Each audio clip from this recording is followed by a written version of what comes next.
Allez, bonjour à toutes et à tous, ravi de vous retrouver. Ça y est, le FOMC est passé. La première émission test de Jérôme Powell s'est donc déroulée hier. Évidemment, je l'ai regardé. En bon joueur de poker, je veux savoir à quel adversaire j'ai affaire. Puisque de toute façon, la Fed va être au cœur des réactions et au cœur du système dans les prochains mois, on va dire, puisque de toute façon, on sait bien que le malade est maintenu par le système d'action des banques centrales. Donc bien évidemment, le changement de la personne à la tête de la Fed est d'une importance capitale. Bon, c'est pas ça qui va changer la donne demain, on est bien d'accord, mais c'est quelque chose qui peut shifter les perspectives. Comme je vous dis, moi j'aime bien avoir un cadre dans lequel je sais que j'évolue. Je vais vous donner mon ressenti sur le discours de Jérôme Powell en introduction aujourd'hui. Bien évidemment, c'est un ressenti complètement au doigt mouillé, donc à ne pas prendre en compte dans vos scénarios. Mais comme je suis là pour vous partager mes idées de trading et aussi ce que j'ai dans ma tête, je vous partage la vision que j'ai eue donc de l'intervention de Jérôme Powell hier. Je vois une personne intelligente, très intelligente, probablement plus que Janet Yellen. Alors après, on va pas s'amuser à dire qui est plus intelligent que l'autre, mais je pense que ce sera une personne plus réactive que Janet Yellen, moins dans l'expectative. Voilà. Par contre, je pense que M. Powell est beaucoup plus conscient des risques que ne l'était Madame Yellen. C'est-à-dire que je pense que j'ai noté ce changement, léger changement de tonalité. Et c'est assez marrant parce qu'il a des petits tics de visage que les joueurs de poker qui ont joué beaucoup au poker reconnaîtront assez rapidement. Et bon, après, il est à un âge où justement ces tics deviennent plus ou moins incontrôlables. Et c'est assez marrant. Bref, donc on sent une personne qui est un niveau de stress assez élevé, bon, du fait qu'aussi c'est sa première intervention, son saut dans le grand bain. Donc il était quand même logique qu'il y ait un haut niveau de stress. Mais je l'ai vu largement augmenter quand les questions se sont portées sur des domaines bien spécifiques qui ont attrait, justement, par exemple, la question d'un journaliste qui lui dit ne pensez-vous pas qu'il y a un risque de stabilité financière avec une accumulation des capitaux et des créations de bulles par-ci par-là. Et il lui dit textuellement, alors j'ai trouvé ça ouf, oui, il dit en gros, oui, il y a des bulles, alors que normalement, ça, un banquier central ne fait pas ça, mais il lui dit, voilà, oui, il y a effectivement des problèmes sur certains pricing. Bon, voilà, vous traduisez ça en jargon normal, oui, il y a des bulles. C'est-à-dire que le directeur de la banque centrale américaine conçoit le fait qu'il y a des bulles, et il dit de manière indirecte derrière qu'il y a une bulle sur les actions. C'est grave déjà, ça. Mais moi, je trouve que c'est bien, voilà, qu'il soit conscient de ce truc-là. Et je trouve qu'il gère bien le risque, puisqu'il dit, voilà, le problème, c'est que si on ne remonte pas les taux et que quelque chose se passe mal, on va l'avoir dans le baba, et c'est nous qui allons être responsables de ça. Donc, je pense qu'il est conscient de la merde dans laquelle il est, pour être honnête, et qu'il s'attaque aux bons problèmes. Les bons problèmes auxquels la Fed font face, c'est des taux beaucoup trop bas par rapport au stade d'avancement du cycle économique. Il va falloir payer le prix de tous ces repositories durant des années qui ont maintenu les taux très bas. Et évidemment, tôt ou tard, le prix va se payer et va se ressentir sur les actifs qui ont bénéficié de ça, donc notamment sur le prix des actions. Il en est conscient. Voilà. C'est-à-dire que moi, ce que je trouve bien, c'est qu'il n'a pas cette langue de bois que pouvait avoir Yellen, qui, face à ça, vous aurait dit « Je suis désolé, je ne peux pas commenter le prix des actifs ». Voilà. Tout banquier central vous aurait répondu ça. Vous aurez dit je peux pas commenter le prix des actifs, c'est pas moi qui fixe le prix des actifs. Voilà. Lui, il s'est permis de dire oui, il y a certains actifs qui sont un peu surévalués. Voilà, je trouve ça bien. Donc je trouve que dans la communication, il est plus franc que Janet Yellen, même si bien évidemment, on ne va pas jamais demander à un banquier central de vous dire ce qu'il a dans la tête. Il est bien obligé de mettre les formes à tout ça. Mais je le trouve beaucoup moins langue de bois que Janet Yellen, donc tant mieux, ce sera très bien. Je pense que ça peut changer pas mal de choses. Voilà, donc c'est pas forcément. Je trouve que c'est un changement peut-être pour du bon. Après, malheureusement, il devra subir une crise économique. De toute façon, tout banquier central passe par une crise économique. Donc il aura droit à sa crise économique lui aussi, je pense, et on verra du coup comment il réagira en situation de crise. Mais pour l'instant, ce que j'ai vu, c'est quelque chose de très rationnel, et c'est peut-être parmi les banquiers centraux qui sont passés ces 15 dernières années, celui qui me semble être le mieux à sa place, pour vous parler simplement. Voilà, donc c'est le ressenti que j'ai eu sur Jérôme Powell, donc quelqu'un de très intelligent et qui, je pense, ne commettra pas certaines erreurs qui ont pu être commises par certains banquiers centraux. Voilà, je pense qu'il a à cœur de faire ce qu'il faut faire, remonter les taux et abaisser le bilan de la Banque centrale, quoi qu'il arrive. Et ça, il a été très clair dessus et il l'a dit. La règle number one, c'est d'abaisser le bilan de la Banque centrale. Que ça aille bien ou que ça aille pas bien, on arrêtera les programmes de rachat. Alors, par contre, enfin, on doit se désengager des programmes de rachat d'actifs, des QE, quoi. Et donc, on doit revendre tout ça petit à petit, quand ça arrive à échéance, le plus vite possible, sans créer de panique, mais en tout cas, voilà, il a fermé de but en blanc toute possibilité de se resservir du bilan de la Banque centrale pour injecter de la liquidité dans le marché. Par contre, se resservir des réserves de change et compagnie, et tout ça, évidemment, ça restera en place. Donc voilà, faire attention à Jérôme Powell. Je pense qu'il peut surprendre les marchés dans le sens où son tempérament et sa volonté seront beaucoup, beaucoup moins malléables que n'a pu être celui de Janet Yellen. Je pense que cette personne-là a un plan en tête et qu'il s'y tiendra. Bien évidemment, il n'est pas tout seul au comité de politique monétaire, ce qui fait que voilà, mais ça va être le membre le plus influent. Beaucoup de membres ont changé récemment et je pense que la politique au sein du FOMC est en train vraiment de changer de position et étonnamment ce ne sera pas forcément pour du moins bien, je pense. Voilà. Donc sentiment sur Jérôme Powell, prudence, je pense que s'il y a bien un banquier central qui doit surprendre les marchés, je ne serais pas surpris que ce soit lui, mais ce ne sera pas pour un mal. Comme je vous dis, au bout d'un moment, il va falloir taper un peu sur le gamin qui fait n'importe quoi là, parce que voilà, là on a un gamin, comme je vous dis, je vous ai souvent donné cette image-là, le marché, c'est un gamin au supermarché qui veut ses bonbons et qui va faire tout ce qu'il peut pour avoir ses bonbons. Voilà. Bon, alors après, on va pas enfin, je vous dis, chacun éduque ses enfants comme il veut, mais moi je tolère pas un truc pareil. Voilà, c'est pas à votre gamin de vous dicter ce que vous devez lui donner, pas lui donner, et si vous dites non, c'est non.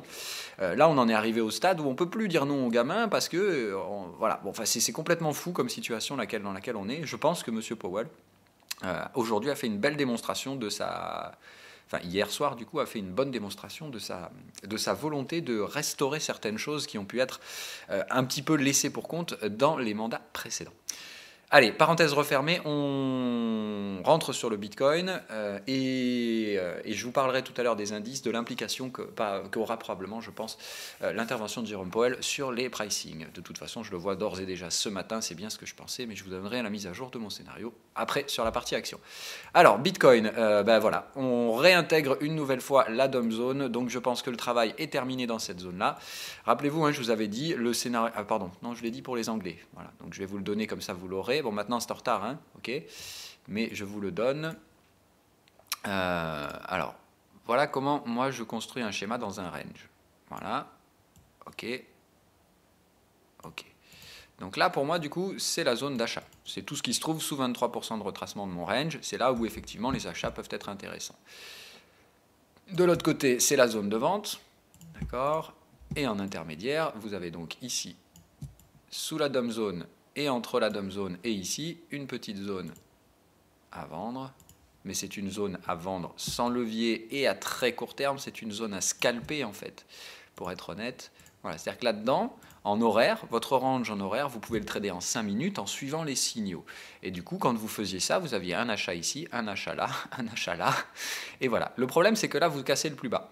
Donc à partir du moment où vous cassez la dynamique, vous savez qu'il faut arrêter ce truc. Là, on réintégrait la boîte à fiches, pour ceux qui connaissent la personne, qui est une chose tout à fait logique. Je veux dire, beaucoup le critiquent, Adam, je suis désolé, il y a aussi de très bonnes choses à prendre, comme partout. D'ailleurs, son système boîte à fiches était très intelligent, puisque c'est la même chose que ma DOM Zone, de toute façon. Et on n'est pas les seuls à avoir vu ce truc-là. Si vous tradez le milieu d'un range, voilà, rien à faire. Bref, on est donc maintenant reparti sur des oscillations négatives. Moi, j'ai revendu le Bitcoin, voilà. Donc maintenant qu'on n'arrive plus à faire de plus haut, ici les scalpers n'arrivent pas à pousser jusqu'à la zone de vente, je pense qu'on a trouvé notre point A ici, et qu'on se dirige donc en deux vagues vers une phase de baisse. Donc je dirais déjà au moins un retour vers le support, ici vers les 8005, où évidemment moi j'ai vendu à peu près par là, je prends mon profit ici, et je laisse courir un solde, puisque moi je suis vendeur de ce marché, donc je vais toujours évidemment constituer un petit levier vendeur derrière en fond, mais je le sécurise, voilà. Donc je vends par là, je prends, allez, on va dire 400 $ de gain et je paye mon stop. Voilà, c'est-à-dire qu'arrivé ici, pouf, je paye mon stop et mon stop sera placé ici. Comme ça, si le marché remonte, c'est pas grave, je revendrai juste plus haut à meilleur prix. Si le marché continue de chuter après ce support, dans ce cas-là, je tire jusqu'au point B. Pour moi, on est toujours dans une structure de range. Je pense qu'il faut encore un peu de patience dans au terme de ce retracement. Le fait qu'on ne soit pas arrivé en zone de vente est un bon signe. Ça, évidemment, me conforte dans l'idée qu'il y a une petite vente à jouer ici pour éventuellement jouer un achat contre tendance et évidemment essayer de trouver un point C derrière dans la zone à vendre pour de bon, et cette fois celui-là le tenir avec du levier gratuit. Ça veut dire prendre du cash ici, prendre du cash là, gros levier là, enfin gros levier, exposition beaucoup plus marquée ici mais sans prendre le moindre risque, et derrière dès qu'on casse le support on repasse sur du levier. Voilà pour la partie Bitcoin. J'ai pas grand chose de plus à vous donner. Quand je regarde l'horizon technique, je vois effectivement que c'est pas le sommet qui est à vendre. Voilà. On est en fait, le momentum revient à la neutralité. Et effectivement, c'est le cas où on a généralement ça valide le fait qu'on soit bien dans un range. Ah, pardon. Donc voilà, Bitcoin qui revient à la neutralité ici. Donc le momentum daily est revenu à la valeur 0. Tout simplement, voilà, à ce stade-là, on peut vraiment valider le fait qu'il y a un range. Maintenant, on peut remonter un peu plus haut, mais je pense que ce sera pour plus tard. Moi, ce que je vois vraiment venir, voilà, c'est une petite rechute, et on remonte, et on vient chercher la trailline. Effectivement, ici, on aura fait notre conso ABC, et on aura des prix très intéressants pour rejouer des ventes. Voilà. Pour l'instant, prix et momentum sont baissiers. Normalement, on doit au moins se diriger vers les supports. Pour moi, le support, c'est 8005. Je vois pas de raison qu'on s'arrête ici. Voilà. Ça m'étonnerait qu'on trouve un overlap là. Donc, je dirais que cet overlap devrait céder pour venir chercher la zone des 8005 où je sécuriserai ma vente, bien entendu. Quoi d'autre? Rien d'autre. Voilà. Bitcoin, on a fini. Donc, je dirais réintégration de la dump zone. Donc, moi, je joue le rejet de la zone de vente en direction dump zone. Normalement, on doit la traverser. Théoriquement, je pourrais tirer jusque là ou ici. Normalement, il faut commencer à se calmer. Donc, quand on arrive en zone basse et qu'on se rapproche de la zone bleue, si on est vendeur, il faut absolument avoir encaissé un profit, soit partiel, soit... Voilà. Après, si j'ai aucun signal de reprise haussière ici, je peux éventuellement tirer jusqu'au point B. Mais voilà, on est toujours dans un range, donc dans un range, en général, il vaut mieux prendre un gain rapide, et tant qu'il est là, plutôt que de le laisser traîner, et éventuellement de se faire péter un stop. Voilà. Pour la partie Bitcoin. Allez, on regarde le VIX. Voilà. Donc, le VIX, moi je ne peux pas faire plus simple. Je regrette un peu de ne pas avoir acheté. Très sincèrement, je ne peux pas vous le cacher. Je le regrette, puisque là, voilà, on donne un signal bullish évident, assez évident, puisque donc ici, on a retrouvé le système divergent, et donc là, ça paye. Voilà, ça paye, le risque est de retour. Et comme je vous dis, moi je pense que le fait que Jérôme Powell perçoive beaucoup mieux ses risques que Janet Yellen, ça ne plaît pas au marché, puisque il sait qu'on va lui taper dessus. Et forcément, il n'aime pas trop ça. Voilà. Donc ça veut dire que le bonbon, là, Jérôme Powell, il a bien fait comprendre qu'il n'allait pas le donner. Et le marché va probablement le pousser à bout, hein, c'est-à-dire qu'il va faire ce qu'il fait de mieux, le marché, c'est-à-dire qu'il va le défier. Mais quand le marché défie un banquier central, déjà ça, c'est pas très bon signe. C'est pas vraiment bon signe pour des actifs surpricés. On verra ça tout à l'heure sur la partie indicielle, mais voilà, pour moi le VIX là, il fait son travail, c'est-à-dire qu'il vient ici, il vient tester l'overlap, il tente de passer à 2 reprises, ça passe pas. Regardez, c'est 2 piercing lines, hein. À chaque fois c'est pouf, on vient mais ça passe pas. On vient, mais ça passe pas. Donc il y a vraiment une perception du risque très nette. Et là, le risque maintenant, c'est effectivement qu'on ait cette dernière grosse vague haussière sur le VIX. Moi, je ne peux pas acheter, on est sous résistance. Donc la seule chose que je peux acheter, c'est le franchissement de la résistance. Donc là, soit le marché se replie, je l'achète ici, dans ce cas-là, dans la zone des 17, 17,5. Je vais mettre mon alerte immédiatement. Voilà. Ça, on n'en a plus besoin. Voilà. Je dirais, un VIX qui revient ici, c'est pour moi un achat à jouer. Voilà, je n'ai pas peur de le dire, j'achèterai du VIX. Maintenant, je pense qu'on n'aura pas ce pullback. Je pense malheureusement au contraire qu'on va avoir un franchissement de la résistance. Moi évidemment, toute clôture horaire au-dessus de ce truc-là, ça sera bien évidemment un achat également cet après-midi en session américaine pour jouer un VIX qui peut aller chercher à la zone des 28,9, donc le TP2. Et alors là, ça nous fera la fin du scénario VIX. Arrivé là, je pense qu'on sera dans la partie basse du range sur les indices américains. On sera vraiment retourné en zone de gros risques. Et après, on verra.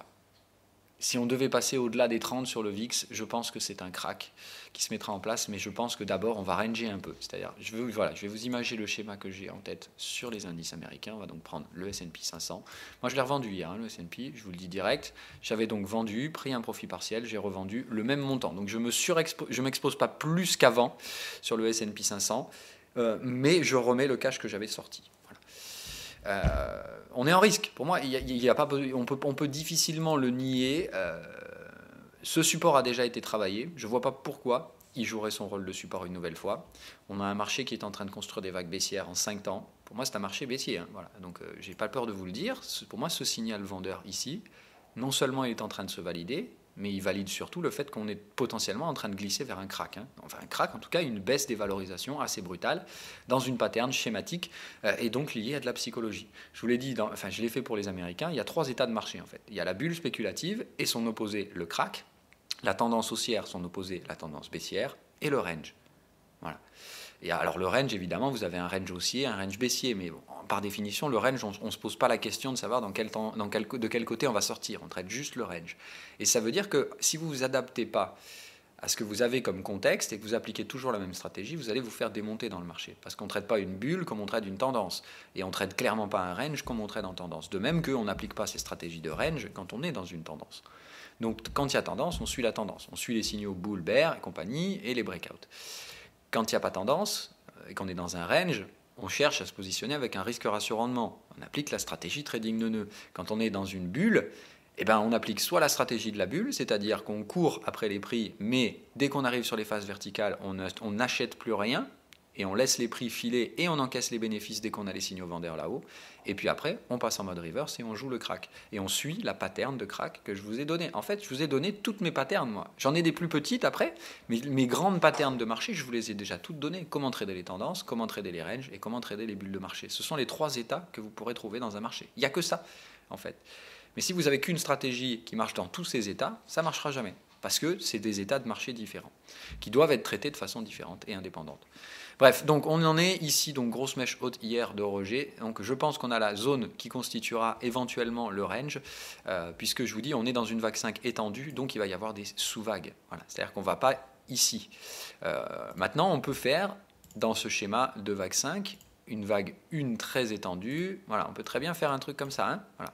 Ne soyez pas surpris si le marché venait à faire ça. C'est pour ça que moi, ce break, je ne suis pas certain qu'on va forcément le valider immédiatement. Voilà. C'est dans le sens où on peut très bien, là, vous voyez, hop, remonter un peu ici, et ensuite le valider. Mais pour moi, ce break doit être validé. Il statue le fait qu'on rentre dans une vague 5 étendue. Voilà. Donc moi, c'est pour ça que j'ai abaissé mes stops déjà. Je pense que là, on ne doit pas pouvoir repasser au-dessus de mon prix d'entrée, ici, là, du point 2. Donc mon stop ici est à quasi break-even. Puisque du coup avec le renfort pris hier, mon prix de revient unitaire est un peu plus bas. Voilà, il est par là, il est à 22 750 par là. Donc je risque déjà pratiquement plus rien sur le S&P 500 avec un levier 1 à la baisse. Ça veut dire que là ça baisse d'1%, je prends 1% sur le capital. Ça baisse de 2, je prends 2. Voilà.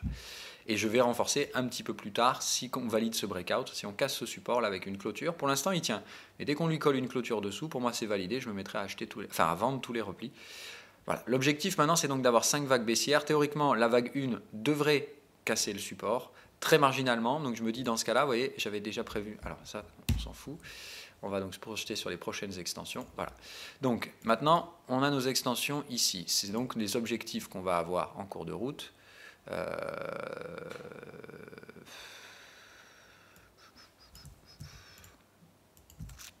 Voilà. Donc on va avoir 100, 127. Voilà.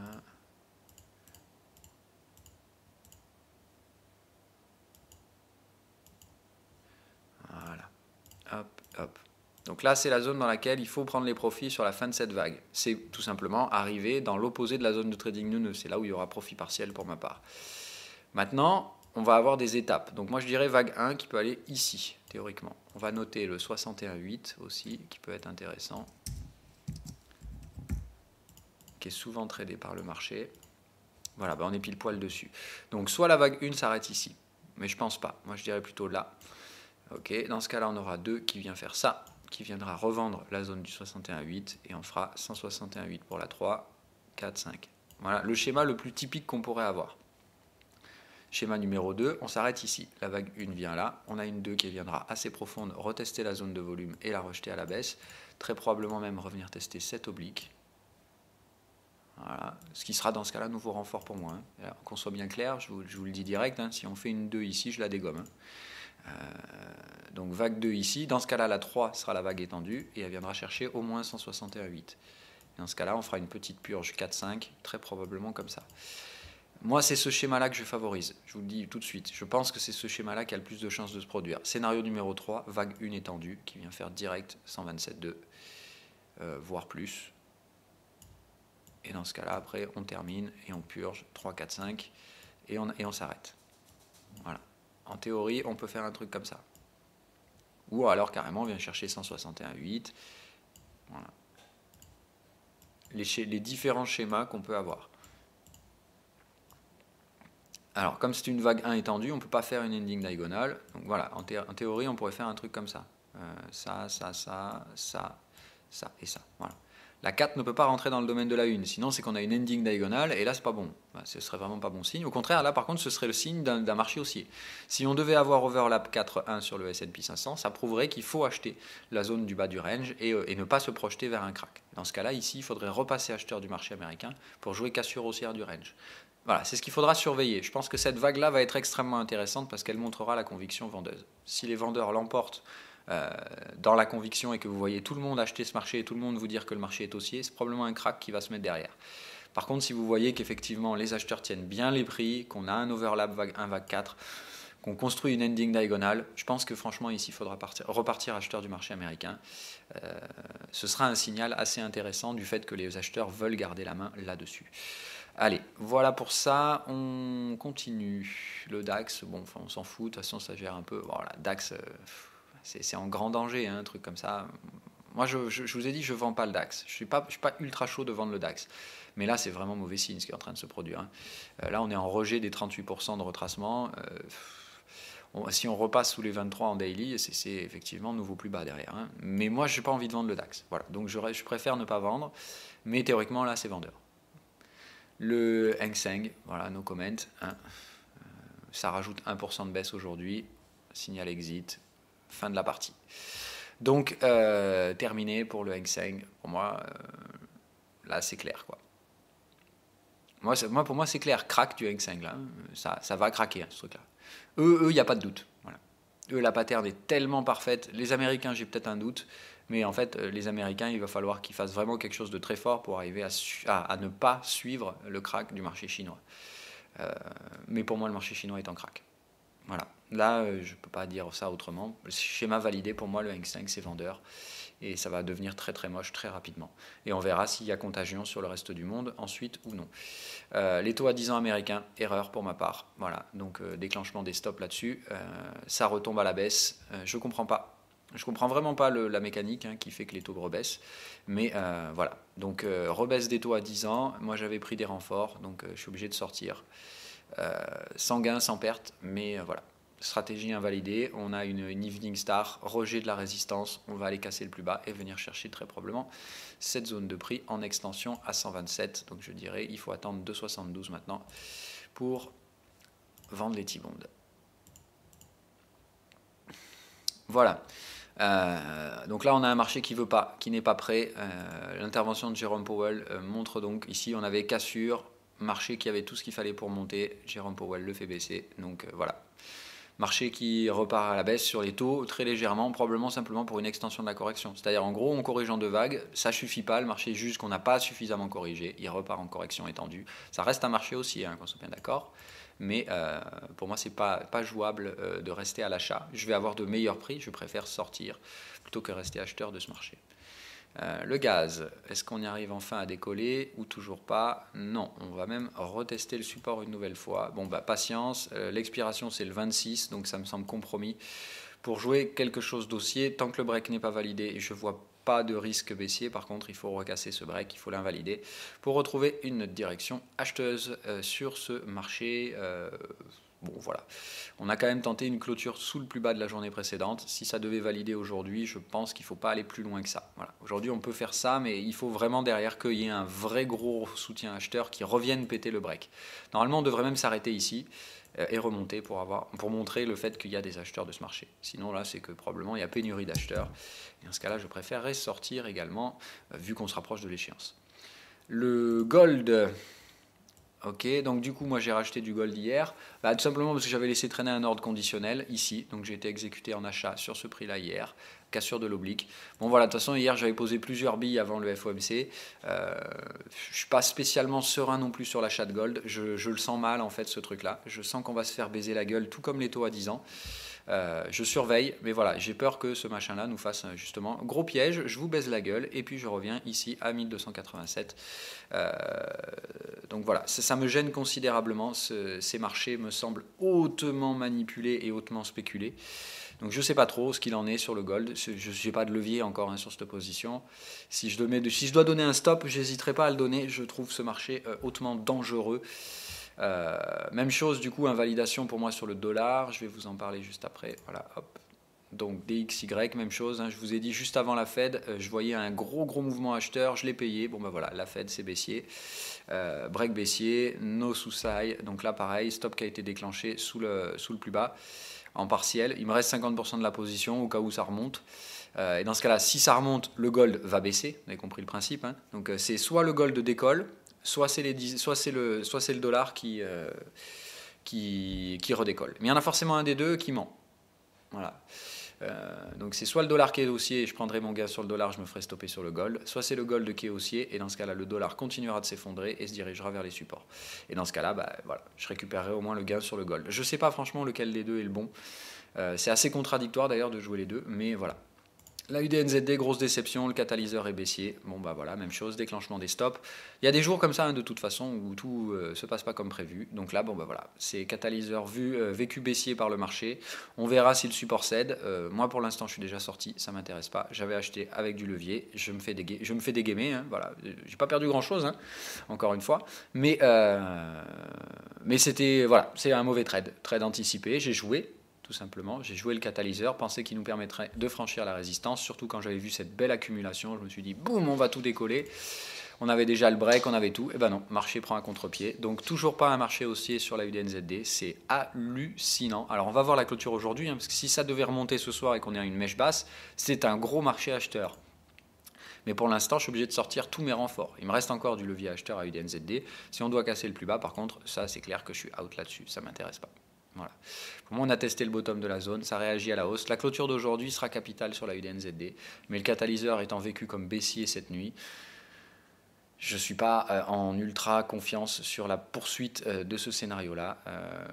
Je ne comprends pas la UDNZD, la nécessité de se taper une baisse et une conso depuis octobre, là, alors qu'on sait que ce machin est haussier. Maintenant, plus on consolide, plus la hausse sera intéressante derrière. Donc encore une fois, la patience sera rémunérée, mais c'est chiant. Voilà. C'est vraiment chiant parce que c'est un marché qui donne vraiment beaucoup de faux signaux.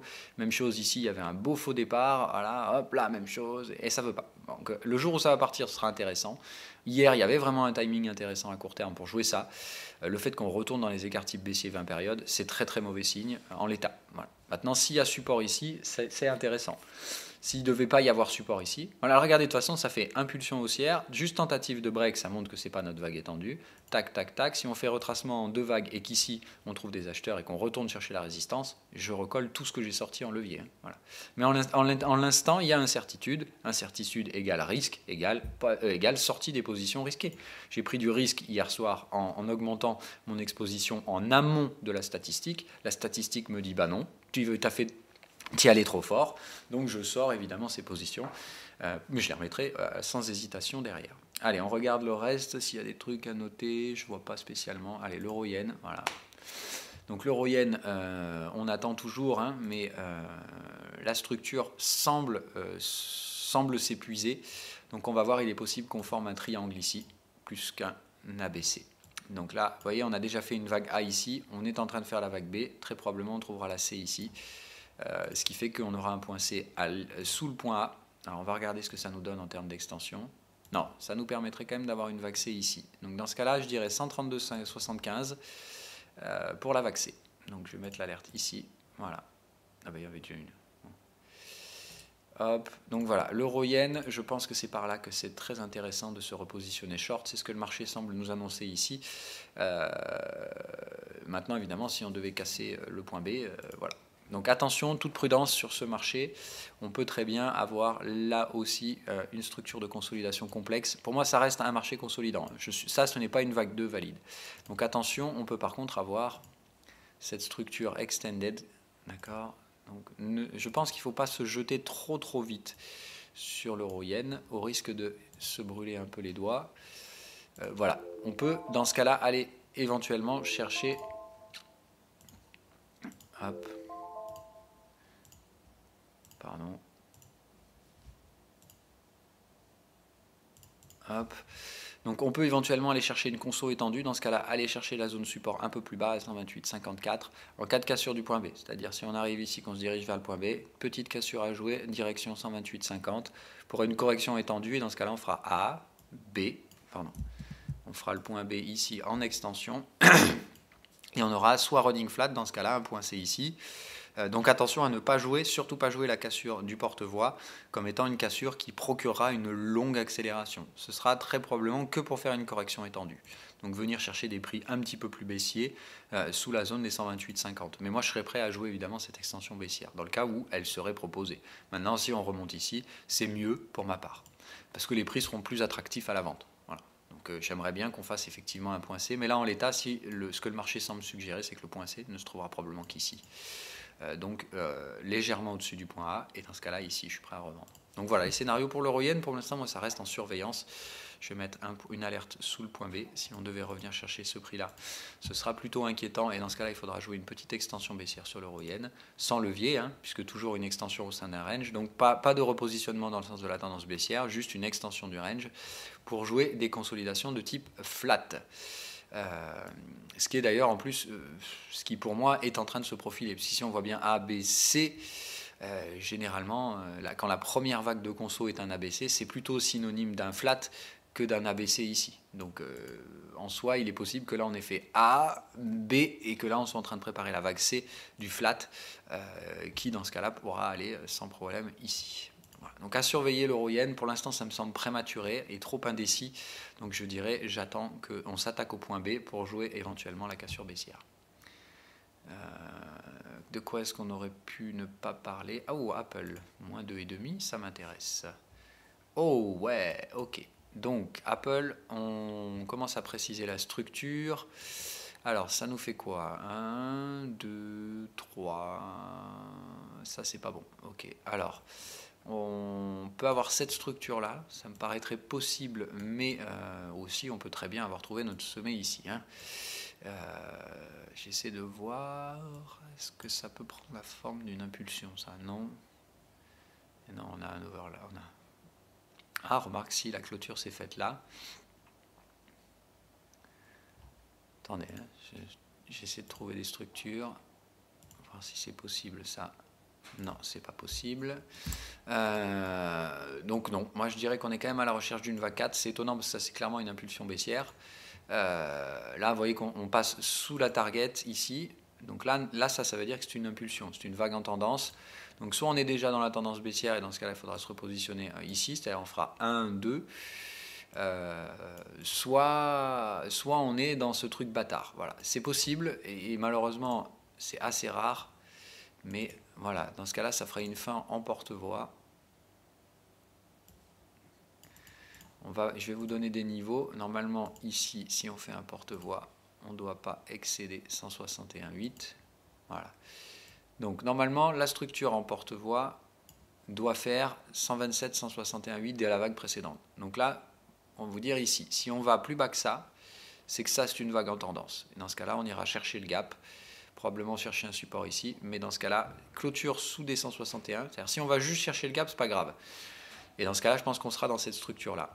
Si on devait basculer sous le gap, il faudra se positionner vendeur en retracement de ces vagues. Ok. Donc moi je dirais si on arrive jusqu'au 200, là, c'est vraiment très mauvais signe.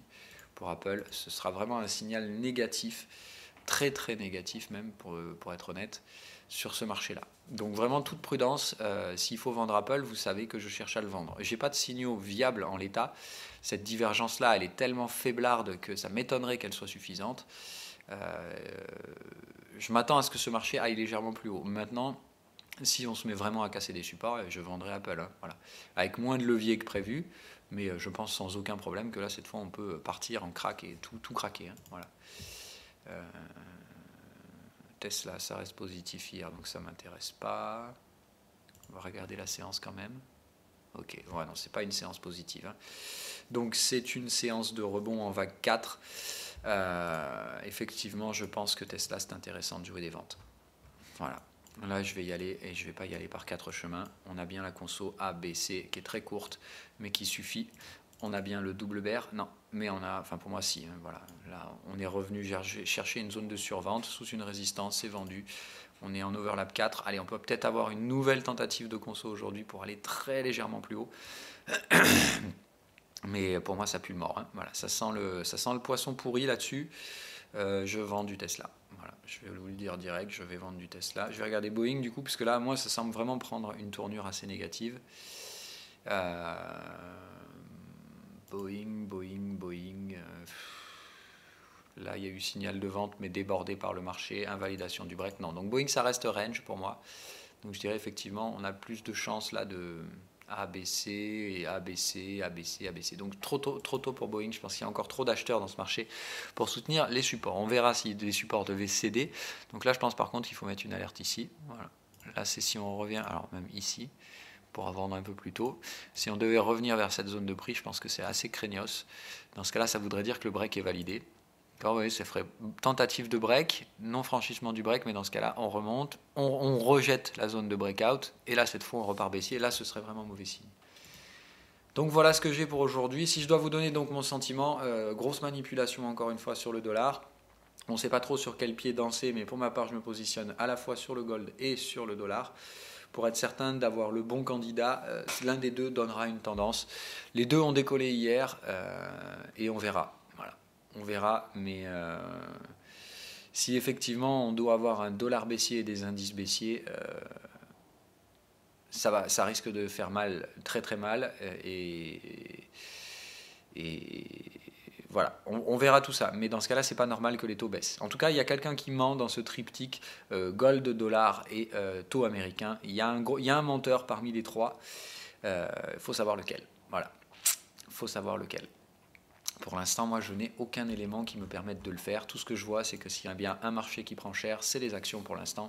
Donc, je reste bien évidemment exposé à la vente sur ces dernières. Goodbye et bonne journée à toutes et à tous. Je mets en pause et je vais chercher la vidéo d'hier pour répondre à vos questions. Allez, donc maintenant on fera ça, hein, je trouve que c'est bien parce que je n'ai pas le temps de répondre à vos questions, je vais juste les passer très très rapidement pour celles qui seront intéressantes. Alors je ne peux pas évidemment toutes les traiter parce que le but c'est quand même que ça dure pas plus de 5 minutes. Je mets d'ailleurs le chrono en marche et comme ça on se met au boulot. Donc merci pour la vidéo, le Bitcoin n'achèterait pas à 5200, pourquoi vous attendez la stabilisation du prix? Absolument Richard, j'ai dit je n'achète pas tant que la volatilité n'est pas réduite, par contre je ne serai plus vendeur sous les 5002. Merci pour vos gentils messages. L'Ethereum, je ne l'analyserai pas. Je n'analyserai aucune autre crypto tant que le Bitcoin n'aura pas terminé son crack. Le Dead Cross, c'est typiquement le genre de connerie pour faire parler les gens. Personne dans les salles de marché ne trade un Dead Cross. Ça ne fait que faire parler les particuliers. God Market Bullish, je ne comprends pas ta question. Merci pour l'effort. Tu peux simplifier le langage pour faire bénéficier les débutants. Je ne peux pas simplifier. Je suis désolé, c'est pas mon rôle. En fait, le fait de regarder les émissions tous les jours, ça fera en sorte que vous vous rendrez compte qu'en fait, ce langage technique, il tourne toujours autour des mêmes mots. Donc, à vous de faire l'effort. Moi, je ne descends pas la qualité, je ne descends pas le niveau technique. Voilà, c'est pas le but. Je préfère vous tirer vers le haut, quitte à ce que vous galériez au début. Mais par principe, je pense que abaisser et vulgariser les choses, ça ne rend pas les choses plus intéressantes. Au contraire.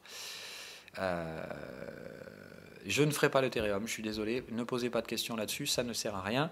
Et un truc coincé dans le nez peut-être, je ne sais pas. Un grand merci. Voilà. Allez, je pense avoir répondu à l'essentiel de vos questions. Donc, vu que j'ai un peu de temps, je vous réponds un peu plus profondément. Pourquoi je ne traite pas l'Ethereum et tout ça? Tout simplement parce que je m'occupe de mon cadre de marché qui est un marché en crack.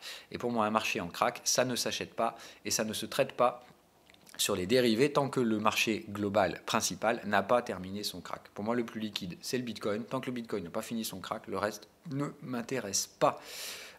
Et je vais même terminer ce truc-là pour aller un peu plus loin. Rappelez-vous, je vous ai dit que les alts, il fallait sévèrement commencer à réfléchir à ce que vous allez en faire. Parce que je vous vois très nombreux à parler et à trader les alts. Soyez conscients qu'au stade d'avancement de la tendance, c'est-à-dire une vague 5 et une fin de crack à venir dans les prochains mois, voilà, on va dire les 6 prochains mois, on devrait avoir le bottom, on devrait se diriger en tout cas vers la phase où le crack devrait plus ou moins se terminer et où la volatilité devrait s'écraser. Encore une fois, je vous donne un timing, c'est au doigt mouillé, hein, ne vous dites pas, ça y est, c'est dans 6 mois qu'il faut acheter, j'en sais rien. Voilà. Le seul truc, c'est que dans ces fins de phase, tout comme ça a été le cas pendant le crack des dot-com en 2000, c'est là où vous allez avoir l'épuration. C'est-à-dire qu'il y a des centaines et des centaines de dérivés à l'époque, les dot-com compagnie, et c'est dans cette phase-là que vous avez eu les faillites en cascade. Voilà. C'est-à-dire qu'il y a des premières faillites, parmi ceux qui sont les plus sensibles et qui ont été soumis à le plus d'effets de levier, c'est celles qui craquent les premières, dans la phase de crack ici. Voilà. C'est celles que vous voyez craquer ici. Ça, c'est là où vous avez vu les BitConnect et compagnie mourir. Quoi. Voilà. Bon, c'est là où vous avez les plus mauvais qui se font dézinguer.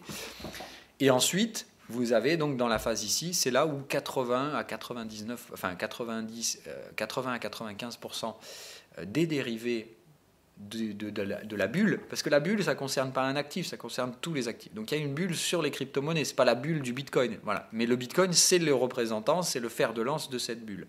C'est pour ça que c'est lui que je regarde. Mais il faut que vous compreniez que cette purge qui va être, théoriquement, si on respecte les cycles, on est en train de la faire, cette dernière vague de purge, c'est la vague qui nous mène au désespoir. Et comme cette vague va nous mener au désespoir, il faut que vous compreniez que vos alts, elles vaudront rien parce qu'elles ne valent rien. Ce sont que des dérivés spéculatifs, ce sont que des Ponzi en puissance. Il y en a peut-être une dizaine sur les milliers d'alts qui sont créés qui vont survivre. Et comment voulez-vous choper le bon candidat? Voilà. C'est pour moi, c'est pas là, ça relève même plus du pari, ça relève de la stupidité maintenant que de trader des alts. En termes de trading, encore une fois. Après, je vous dis, je vous critique pas si vous voulez jouer, mais il faut que vous soyez conscient de ce que vous faites. C'est du jeu, et c'est du jeu à très très très haut risque. Alors certes, vous risquez, enfin si vous gagnez, vous allez faire x20, x30, et vous allez gagner l'euro million. Par contre, si vous perdez, vous perdez votre capital. La différence, c'est que bon voilà, l'euro million, si vous jouez, vous perdez quelques euros. Là, vous allez perdre une bonne partie du capital, voire en intégralité le capital que vous avez investi sur les crypto-monnaies. Donc, moi, je ne trouve pas ça comme étant un processus d'investissement sain et serein.